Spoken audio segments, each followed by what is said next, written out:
Et à 6h08, on termine avec la 48e cérémonie des Césars, ce soir diffusée en clair et en direct sur Canal+, dans un contexte évidemment particulier. Et d'abord parce que très peu d'invités seront présents dans la salle de l'Olympia, situation sanitaire oblige. Ensuite, parce qu'un an après le sacre de Roman Polanski et la sortie en trombe d'Adèle Haenel, la réforme de l'institution commence tout juste. Et puis, avec des salles obscures plongées dans le noir depuis des mois, le milieu du cinéma est en pleine crise. Mathieu Charrier.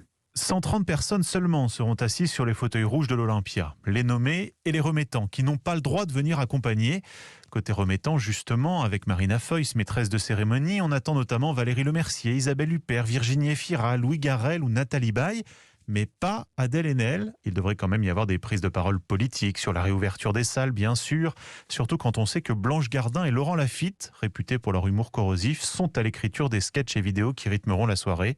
Benjamin Biolay et son orchestre la mettront en musique. Une chose est sûre, il fallait que cette cérémonie ait lieu, explique la productrice Michèle Alberstadt. Il y a des films qui sont sortis, il y a des films qui ont été faits, donc il faut faire des Césars. Il y a des Oscars, il y a des Golden Globes, je ne vois pas pourquoi il n'y aurait pas de César. Et c'est aussi l'occasion de dire, par rapport à l'année dernière, les choses ont changé. Alors 3 films partent favoris, Le marivaudage d'Emmanuel Mouret, Les choses qu'on dit, les choses qu'on fait, la comédie sociétale absurde Adieu les cons d'Albert Dupontel et L'amour destructeur et mélancolique de l'été 85 de François Ozon.